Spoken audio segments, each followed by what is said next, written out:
নমস্কার বন্ধুরা, Tiyasha food house চ্যানেলে সকল বন্ধুদের স্বাগত জানিয়ে নতুন একটা রেসিপি নিয়ে আজকের ভিডিওটি শুরু করছি।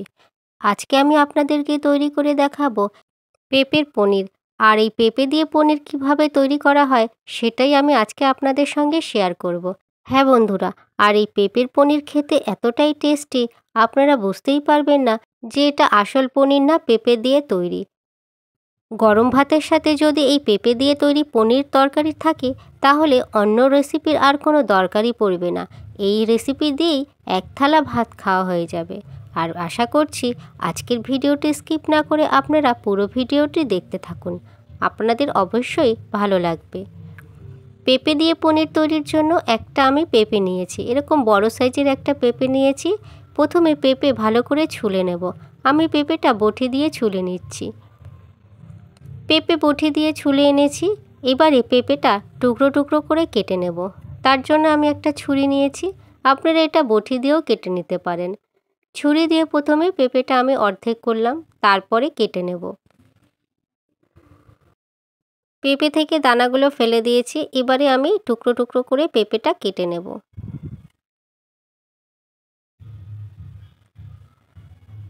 আর ওপরের এই অংশটাকে ফেলে দিতে হবে, না হলে পেঁপে খেতে তিতা লাগবে। সেই জন্য ওপরের এই অংশটা খুব ভালোভাবে পরিষ্কার করে ফেলে দিতে হবে। এখন পেঁপেটা আমি সরু সরু করে কেটে নিচ্ছি। একদম সরু সরু করে কেটে নিতে হবে, তাহলে যখন আমি পেস্ট করব তখন খুব সুন্দরভাবে তাড়াতাড়ি পেস্ট করা যাবে। পুরোটা পেঁপে কেটে নিয়েছি, আর ঠিক এরকম সরু সরু করে কেটে নিয়েছি। এবারে খুব ভালো করে পেঁপেটা আমি ধুয়ে নেব। পেঁপে খুব ভালো করে ধুয়ে নিয়েছি। এরপরে আমি একটা মিক্সিং জারের বাটি নিয়েছি। এই বাটির মধ্যে পেঁপের টুকরোগুলো দেব, তারপরে খুব ভালো করে পেস্ট করে নেব। একবারে পুরোটা বাটির মধ্যে ধরবে না, অল্প অল্প করে পেস্ট করে নেব।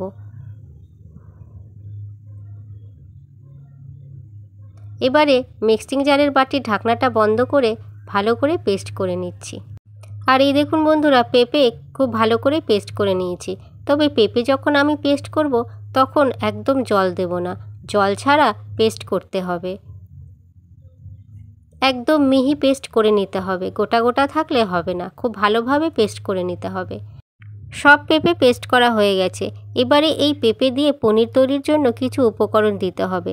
তার জন্য আমি প্রথমে দিলাম 2 টেবিল স্পুন ময়দা। এটাকে ভালো করে বাইন্ডিং করার জন্য ময়দা দিতে হবে। তারপরে দিলাম 3 টেবিল স্পুন চালের গুঁড়ো। মাপটা ঠিকঠাক মতন দিতে হবে। আর এইটুকু পনির জন্য এই চালের গুঁড়ো আর ময়দার পরিমাণটাই ঠিকঠাক মতন দিতে হবে, তাহলেই পনিরটা খুব সুন্দরভাবে তৈরি হবে। এরপরে দিলাম 10 টাকার প্যাকেটের 1 প্যাকেট গুঁড়ো দুধ। গুঁড়ো দুধ দিলে পনিরগুলো খেতে খুবই ভালো লাগবে, সেই জন্য আমি 1 প্যাকেট গুঁড়ো দুধ দিলাম। আপনারা চাইলে এই দুধটা স্কিপ করেও যেতে পারেন। এবারে একটা চামচ দিয়ে সব উপকরণগুলোকে একসাথে মিশিয়ে নিচ্ছি। সব উপকরণগুলোকে একসাথে খুব ভালো করে মিশিয়ে নিয়েছি আমি। এরপরে দিচ্ছি টেস্টের জন্য নুন। তারপরে আমি দিলাম আরও 1 প্যাকেট গুঁড়ো দুধ। আপনারা চাইলে 1 প্যাকেটে দিতে পারেন, কিন্তু দুধটা একটু বেশি হলে খেতে বেশি ভালো লাগবে, সেই জন্য আমি আরও 1 প্যাকেট গুঁড়ো দুধ দিলাম। এখন খুব ভালো করে মিশিয়ে নেব। আর বন্ধুরা, পেঁপে দিয়ে এত সুন্দর যে পনির বানানো যায় আপনারা আজকের এই ভিডিওটি না দেখলে খুবই মিস করবেন। আপনারা অবশ্যই দেখতে থাকুন যে পেঁপে দিয়ে কত সুন্দরভাবে পনির তৈরি করা যায়, আর খেতেও কিন্তু দারুণ হয় এই পনিরগুলো। এই মিশ্রণটি খুব ভালো করে মাখানো হয়ে গেছে। এখন আমি এর মধ্যে দিলাম বেকিং পাউডার।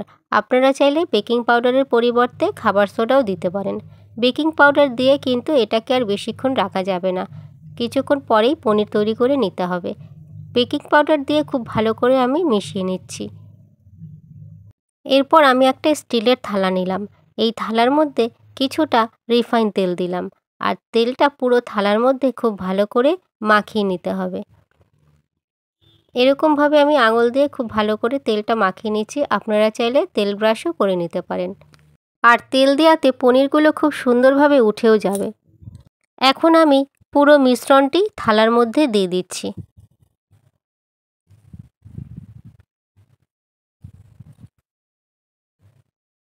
তারপরে আমি খুব ভালো করে থালার চারিদিকে এই মিশ্রণটি সমান করে দেব।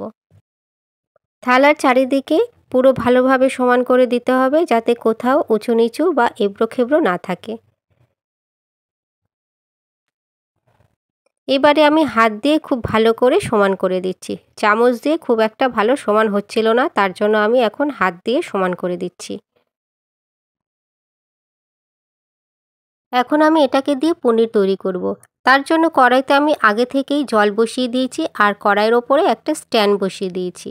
জলটা ভালো করে গরম হয়ে গেলেই ওর ওপরে আমি পনিরের থালা বসিয়ে দেব।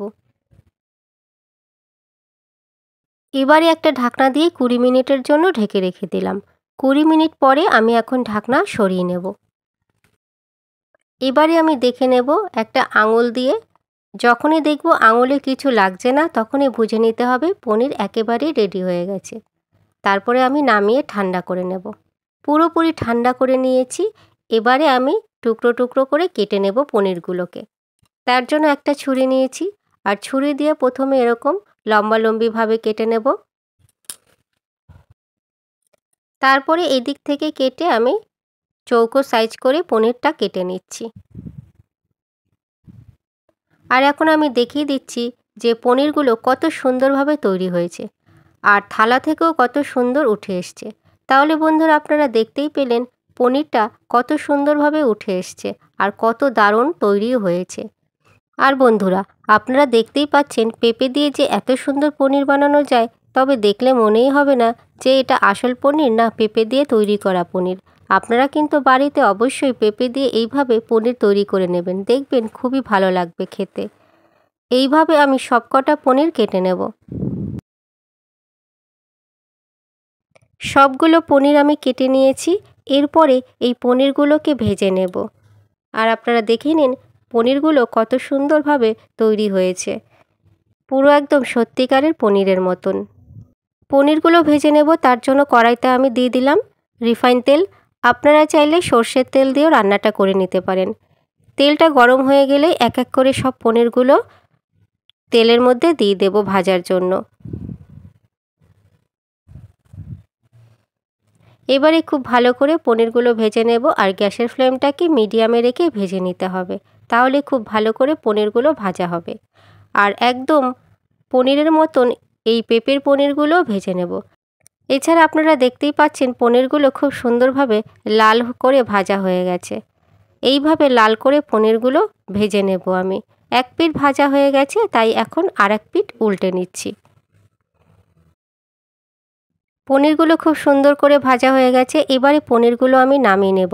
আর আপনারা দেখতেই পাচ্ছেন বন্ধুরা, পনিরগুলো কিন্তু কড়াইতে একদম লেগে যায়নি, খুব সুন্দরভাবে ভাজা হয়ে গেছে।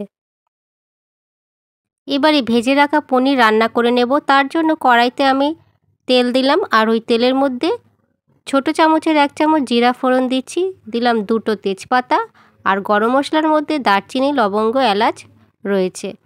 এবারে একটু এগুলো 10 থেকে 15 সেকেন্ডের মতন ভেজে নিচ্ছি। ভাজা হয়ে গেলেই ওর মধ্যে আমি এখন দিলাম কেটে রাখা পেঁয়াজ।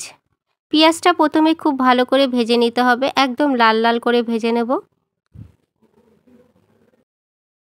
এরপর পেঁয়াজটা যখন লাল করে ভাজা হয়ে যাবে, তখন ওর মধ্যে দিলাম একটা টমেটো। টমেটোটা আমি একদম ছোট ছোট করে কেটে নিয়েছি। এখন টমেটো আর পেঁয়াজ একসাথে কিছুক্ষণ ভেজে নেব। টমেটো আর পেঁয়াজ একসাথে যখন কিছুক্ষণ ভাজা হয়ে যাবে, তখন এর মধ্যে দেব আমি বেটে রাখা মশলা। এখানে আদা, রসুন, টমেটো আর কাঁচা লঙ্কা বাটা রয়েছে, সমস্ত মশলা একসাথে দিয়ে দিলাম। তারপরে দিচ্ছি 1/2 চামচ জিরার গুঁড়ো, দিলাম 1 টিস্পুন হলুদের গুঁড়ো, 1/2 টিস্পুন ধনের গুঁড়ো, আর দিচ্ছি 1/2 টিস্পুন লাল লঙ্কার গুঁড়ো। এখন দিচ্ছি স্বাদ অনুযায়ী নুন, আর দিলাম টেস্টের ব্যালেন্সটা ঠিকঠাক থাকার মতন 1/2 টিস্পুন চিনি। এবারে সব মশলাগুলোকে একসাথে খুব ভালো করে কষিয়ে নেব। আর এই মশলা থেকে যতক্ষণ না পর্যন্ত তেল ঝরছে, ততক্ষণ পর্যন্ত খুব ভালো করে নেড়েচেড়ে মশলা কষিয়ে নিতে হবে।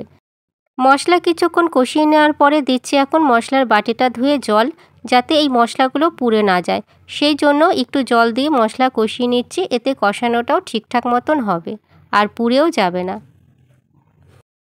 এখন মশলা খুব ভালোভাবে কষানো হয়ে গেছে আর মশলা থেকে তেলও ঝরে গেছে। মশলা যখন খুব ভালোভাবে কষানো হয়ে যাবে তখন এর মধ্যে আমি দেব জল। জল দিয়ে একটু নেড়ে রান্না করে নেব। এরপর ঝোল যখন ফুটে উঠবে তখন আমি এর মধ্যে ভেজে রাখা সমস্ত পনিরগুলো দিয়ে দেব আর খুব ভালো করে রান্না করে নেব। সমস্ত পনিরগুলো দিয়েছি, তারপরে আমি খুন্তি দিয়ে আস্তে আস্তে নেড়ে নেব, না হলে পনিরগুলো ভেঙে যেতে পারে, কারণ এইগুলো খুবই নরম আর সফট এই পনিরগুলো হয়েছে বানানো। ঝোলটা এখন ফুটে উঠেছে আর আমি একটু হালকা করে নেড়ে নিচ্ছি। ঝোলটা যখন ফুটে উঠবে তখন আমি এর মধ্যে দেব গরম মশলা। হাফ টিস্পুন গরম মশলা দিলাম আর গরম মশলা দিয়ে খুব আলতোভাবে এটাকে আমি নেড়ে নেব।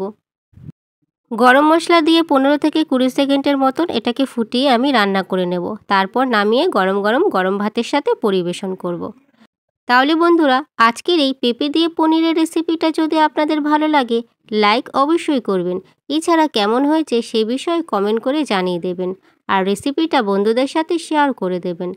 এখনও যারা আমার চ্যানেলকে সাবস্ক্রাইব করেনি তারা আমার চ্যানেলটিকে সাবস্ক্রাইব করে পাশে থাকা বেল অপশানে ক্লিক করে দেবেন। তাতে পরবর্তী সমস্ত রান্নার নোটিফিকেশান আপনার ফোনে প্রথমেই পৌঁছে যাবে। এছাড়া ভিডিওটি যারা ফেসবুক থেকে দেখছেন তারা তিয়াশা ফুড হাউস চ্যানেলটিকে ফলো করে দেবেন। আর আপনারা অবশ্যই ভালো থাকবেন, সুস্থ থাকবেন। এছাড়া পুরো ভিডিওটি দেখার জন্য অসংখ্য ধন্যবাদ।